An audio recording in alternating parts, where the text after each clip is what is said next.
बहनों और भाइयों, याद करिए 2022 का विधानसभा का चुनाव, 2022 का विधानसभा का चुनाव, विपक्ष उछल कूद कर रहा था। चुनाव के तत्काल बाद आपने देखा होगा कैसे मारपीट पर उतारू हो गए थे, और तब हर कार्यकर्ता इस बात को सोचता था कि वास्तव में हमारी सरकार का माफिया मुक्त उत्तर प्रदेश का अभियान इन्हीं गुंडों के लिए है, और उस उत्तर प्रदेश को आप सबके सहयोग से आज माफिया मुक्त करने में हमें सफलता प्राप्त हुई। तो माफिया मुक्त उत्तर प्रदेश के साथ साथ हमारे विचार परिवार का ये जो लंबा संघर्ष था, 500 वर्षों का इंतजार समाप्त हो, दुनिया भर के सनातन हिंदू धर्मावलंबी जिन आकांक्षाओं के साथ जी रहे थे, उन अपेक्षाओं पर प्रधानमंत्री मोदी जी के नेतृत्व में डबल इंजन सरकार ने खरा उतर करके अयोध्या में रामलला के भव्य मंदिर निर्माण के साथ साथ 500 वर्षों के बाद रामलला को विराजमान करने का काम भी किया। बहनों और भाइयों, भारतीय जनता पार्टी के कार्यकर्ता को किसी भी स्थिति में बैकफुट पर आने की आवश्यकता नहीं है, किसी भी स्थिति में नहीं है, क्योंकि आपने कार्य किया है। आप विपक्ष में थे, जनता के मुद्दों को लेकर लड़ते थे। आज जब सरकार में थे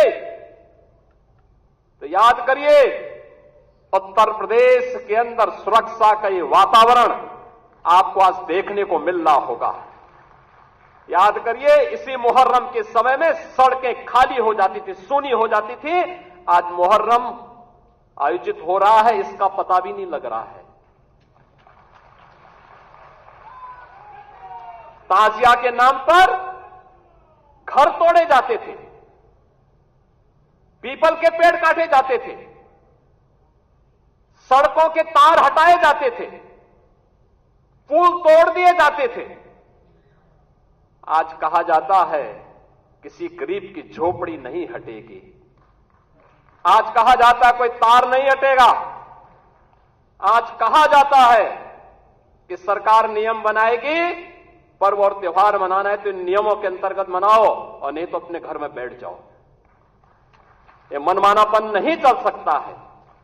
और विधि का शासन कैसे होना चाहिए, सुशासन कैसे होना चाहिए, यह भारतीय जनता पार्टी की सरकारों ने देश के अंदर करके दिखाया है। देश के अंदर 10 करोड़ गरीबों को मकान दिए, उत्तर प्रदेश में 56 लाख गरीबों को बिना भेदभाव के मकान दिए।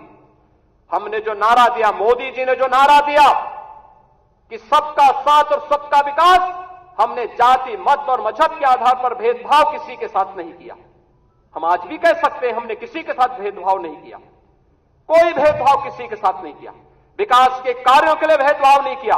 ये 80 करोड़ लोगों को फ्री में राशन आज भी मिल रहा है, क्या किसी जाति को मिल रहा है, किसी मत विशेष या किसी धर्म विशेष को मिल रहा है? भारतवासी है, उसको राशन मिल रहा है। भारत पहला देश जिसने भूख से मौतें नहीं होने दी, बदहाली नहीं होने दी, आत्महत्या नहीं होने दी, किसी गरीब को सड़क पर भूखों से मरने के लिए मजबूर नहीं होने दिया।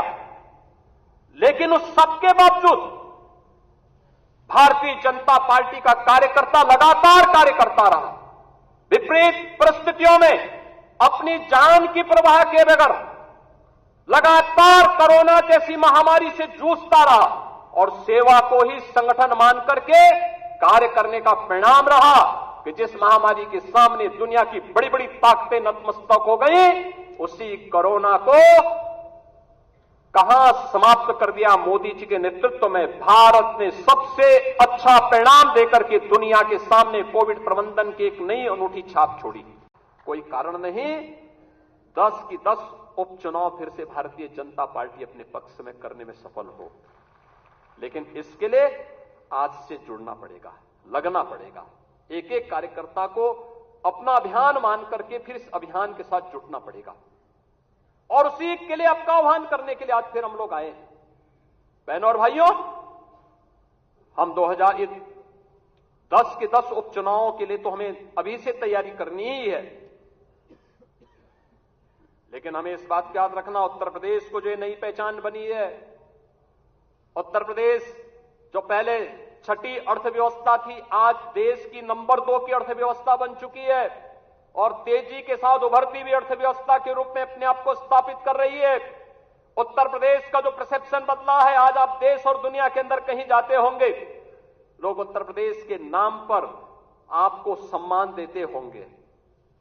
इस सम्मान को बरकरार रखने के लिए जीत के सिलसिले को फिर से आगे बढ़ाने की आवश्यकता है और उसको बढ़ाने के लिए आह्वान करने के लिए आज आपके सामने माननीय राष्ट्रीय अध्यक्ष भी आए हैं। जीत का यह सिलसिला जो 14, 17, 19, 22 पंचायत चुनाव, नगर निकाय चुनाव, उपचुनावों में बना रहा, यही मोमेंटम 2027 में भी बनेगा। यह हमारा संकल्प आज से होना चाहिए, आज से होना चाहिए। याद रखना, भारतीय जनता पार्टी है तो जिले में हमारा महापौर भी है, जिला पंचायत अध्यक्ष भी है और ब्लॉक प्रमुख भी है, चेयरमैन भी है, पार्षद भी है। और अगर यहां पर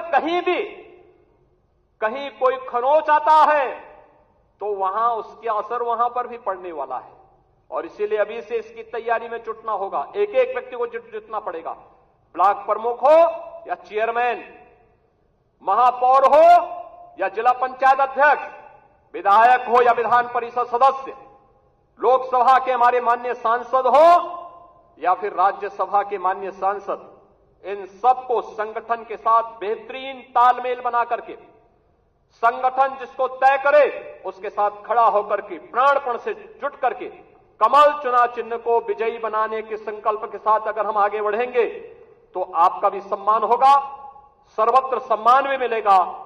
और जो लोग उछल कूद करने का कुत्सित प्रयास कर रहे हैं, मुझे लगता है इनको दोबारा उछल कूद करने का अवसर ही नहीं मिल पाएगा। यह हम आप सबको आश्वस्त करने के लिए आज यहां पर आए हैं।